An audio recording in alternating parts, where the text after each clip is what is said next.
पंजाब के एक गांव में कविता का परिवार रहता था, जहां उसका बेटा डिक्कू अपनी बीवी प्रीतो के साथ रहता।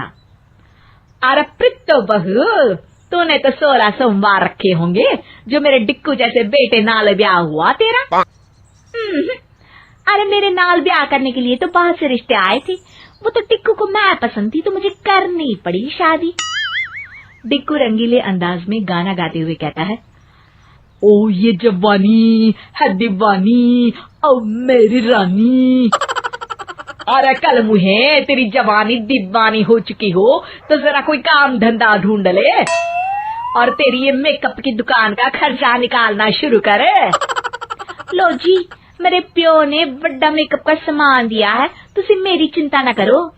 दिन भर जो ये घूमते रहते हो ना, उस पर लगाम लगा लो, और वैसे भी मैं तो चले जाना अपने पेके। हाँ और प्रीतो चल मैं छोड़ देना है। चुप प्रीतो के प्यो, वो क्यों जाएगी, फिर घर का काम क्या तेरी माँ करेगी। डिक्कू वहां से गाना गाते हुए चला जाता है। डिक्कू न कोई काम करता न था, उल्टा सारा दिन घर से बाहर रहता। एक दिन डिक्कू कहता है, और प्रीतो मुझे एक नया फोन लेना था, लेकिन पैसे नहीं है। मेरे सारे दोस्त स्मार्टफोन यूज करते हैं, ते फेसबुक और इंस्टा में अकाउंट बनाते हैं। प्रीतो अपनी सोने की अंगूठी निकालकर डिक्कू को दे देती है।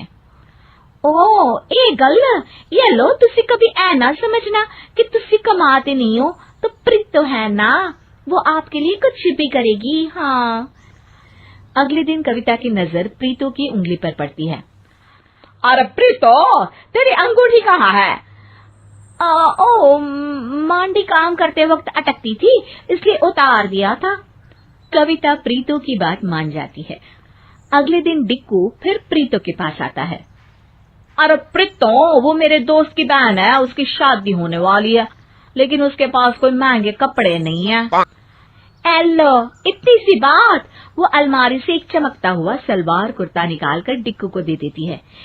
ये लो जी, ए दे देना उन्हें, उन लोगों को भी तो पता चले कि डिक्कू काम भले ना करे, लेकिन दिल बड़ा है। डिक्कू की आदतें अब बदल जाती हैं। वो कभी प्रीतो से कुछ मांगता तो कभी देर तक बाहर रहता और सारा दिन मोबाइल पर घुसा रहता। एक दिन, हाय हाय मैं लौट गई मांझी, ये बोलकर वो कविता के पास आती है और रोने लगती है। अरे क्या हुआ आलमारा, क्यों मनोज कुमार की शक्ल में मीना कुमारी की आवाज निकाल रही है? अरे माँ जी, तुम्हारे बेटे डिक्कू ने तो घर के बाहर दूसरी लड़की पटा रखी है। हे भगवान, अब मैं क्या करूं? तभी वहां डिक्कू आ जाता है। प्रीतो फिल्मी अंदाज में कहती है, हे मेरे प्राणनाथ, मैंने तुम्हें क्या समझा था और तुम क्या निकले? धोखा धोखा दे दिया अपनी प्रीतो को। अरे बस कर बस, तेरी ओवर एक्टिंग की खबर बाद में लेती हूँ, लेकिन पहले जरा इस डिक्कू का बैंड तो बजा लूं। और फिर अपने बेटे की तरफ देखकर कहती है, हाँ भाई, क्या लगा रखा है, एक फोन में 2 सिम? देख बेटा, ये ठीक नहीं है।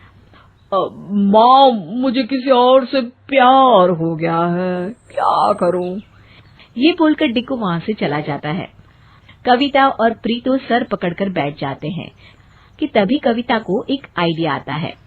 डिक्कू थोड़ी देर बाद नीचे आता है, जहां कुछ लोग बैठे होते हैं। अरे माँ, ये लोग कौन है और तुम इन लोगों की इतनी खातिरदारी क्यों कर रही हो?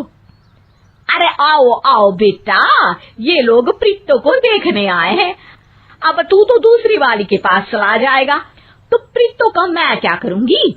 अब शादी के बाद जैसी भी हूँ, माँ तो मैं ही हूँ ना। डिक्कू की नजर तभी प्रीतो पर पड़ती है, जो सज धज कर काफी सुंदर लग रही होती है। सुन लो, कान खोलकर काम ना खराब करना मेरे होने वाले पति पार्ट 2 के सामने। हाँ, पति पार्ट 2? और क्या, अब तुम पार्ट 1 हो तो ये पार्ट 2 ही तो हुआ ना। प्रीतो हंसने लगती है। डिक्कू को ये सब ठीक नहीं लगता, लेकिन बेमन से माँ के कहने पर वो वहां बैठ जाता है कि तभी लड़का डिक्कू से पूछता है, अरे एप्पल फोन के पुराने वर्जन, जरा ये तो बताओ कि प्रीतो को क्यों छोड़ा? खाना पीना तो बना लेती है ना, लड़ती तो नहीं ना, और सपोर्टिव नहीं है क्या? डिक्कू को उसकी बात पर गुस्सा आ जाता है, लेकिन वो खुद को संभाल कर उसे डांट कर पूछता है, मतलब क्या बोलना चाहते हो? साफ साफ बोलो। अरे मतलब चालाक है प्रीतो, तुम्हारी जरूरत में क्या कभी तुम्हारा साथ नहीं दिया, तुम्हारी बात नहीं मानी, या फिर वो लड़का आगे कुछ बोलता कि डिक्कू को गुस्सा आ जाता है। ओए ओए, रूम के खटमल वाले बेड, सुन, उठा अपना बोरिया बिस्तर और निकल यहाँ से। प्रीतो एक बहुत अच्छी लड़की है, अपने से पहले मेरे बारे में सोचती है, मेरी हर झूठी बात को भी सच मानती है, और मेरे घर में हंसी खुशी का माहौल भी रखती है। बस बस भाई, अगर इतनी ही अच्छी है तो तू क्यों छोड़ता? अरे क्योंकि मेरा दिमाग खराब हो गया था, लेकिन अब नहीं, चला भाग जाए यहाँ से। अरे डिक्कू, ये भाग जाएगा तो कौन शादी करेगा प्रीतो से? और वो नहीं जाएगी तो नहीं कैसे आएगी? माँ मुझे माफ कर दे, मैं गलत था। प्रीतो दुनिया की सबसे अच्छी लड़की है, निकम्मा तो मैं था, लेकिन फिर भी उसने मेरा साथ दिया। फिर वो प्रीतो के पास जाता है। मुझे माफ कर दे प्रीतो, मैं आगे से कहीं नहीं जाऊंगा। और फिर सारा परिवार पहले जैसे ही खुशहाल हो जाता है।